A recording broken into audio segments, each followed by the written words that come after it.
for sometimes coaches, even parents, to separate eating for general health, which often involves weight loss, let's be honest, because 2/3 of the population are unfortunately overweight or obese, versus eating for athletic performance is a whole separate direction. And it gets difficult for people to separate those two things.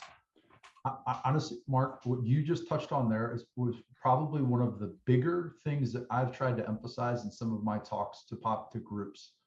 I just spoke at the Nutri-Ingredients, Sports and Active Nutrition Summit, about a month or so ago, and I focused on dietary approaches in sport nutrition, and I actually started that talk off with highlighting the fact that there's physique nutrition and there's performance nutrition and there's health nutrition, and it's critically important.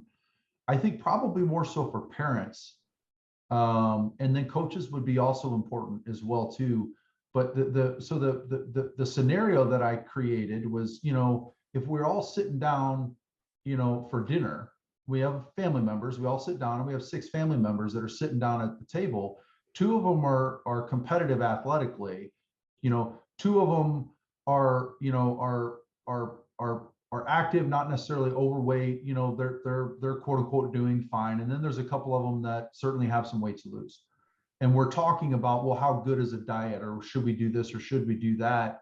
And things like intermittent fasting comes up as a diet, or ketogenic dieting comes up. And I don't want to get into those aspects as a discussion, but we'll use those where, so like the people that want to lose weight, they're going to hear about all these stories about weight loss and fat loss for ketogenic dieting, and it may work. That may be a very feasible tool for those people.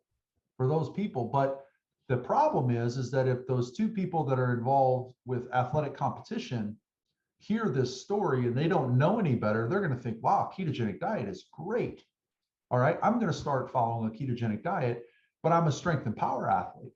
I'm a high intensity, and then they basketball players, soccer players. Yeah, right. I mean, all these team sport athletes that are out there that are just, millions of them that are playing across our country, right, across the world, and and then now, and then they're wondering, like, man, why is my training terrible? Why is my performance off? And so that part is critically important for, and quite honestly, people like us, people like myself, need to bear that burden of communicating that to parents, to coaches, because who else is going to do it?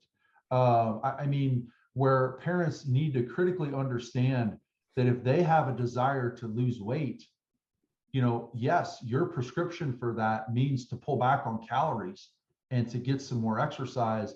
But for if you have children that are at an age and they're involved in competitions, athletic competitions that demand high performance, they don't need that message of cutting calories and cutting carbs or cutting it, whatever it might be. They need the message of, you've got to make sure you're getting enough calories. And if you don't, it's going to not only put your performance at risk, it could potentially impact your recovery. You could get more sick and illness. Your cognitive, your academic skills could go down. Your ability to recover is going to go down. All these types of things. And then also they might adopt the philosophy of, well, my mom's not eating any carbohydrates because she wants to lose fat, and I'd like to lose a little bit of fat too, even though they don't need to. And then the carbs are fuel for high intensity work, and we have some other issues and problems there. So that is a big problem that again, I think people like myself, we've got to work much harder at clearly drawing that line, because I could almost see it in the audience when I was drawing the lines for them, that they'd be like, wow, like, that's right, like, we need to really make sure that that's an issue, because for athletes, I mean, it's like carbohydrates have got to be their friends, so when we talk about, carbs have been beat up over the last 20 years, and it's because so much of the popular culture with weight loss and diets, and that's such a strong signal, because of the public health scenario, that carbs have somewhat been targeted, right, as this macronutrient that we need to dial back on, which that's an approach that has some level of efficacy, but the problem is it has not been clearly communicated that if you're an athlete and you're wanting to redline, you're wanting to turn the dial up and get going as hard as you can go, you got to understand that those carbohydrates are the fuel in the fuel tank to get that job done.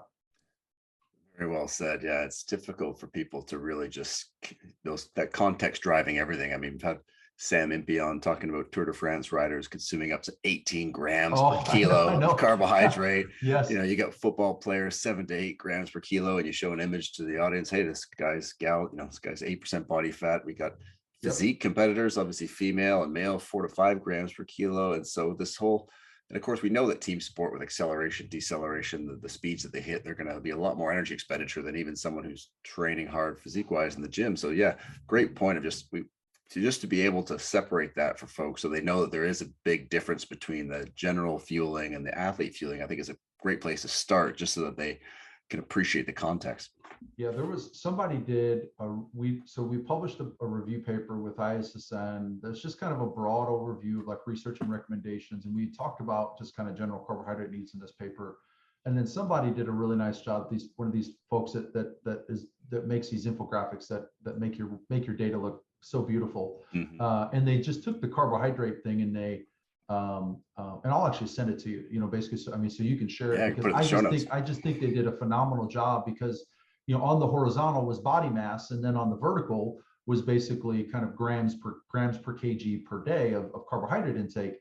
And then they had it shaded with green, yellow, and red of, green was like general everyday fitness goers, like 3 to 5 grams per kg. And it quantified it across body masses.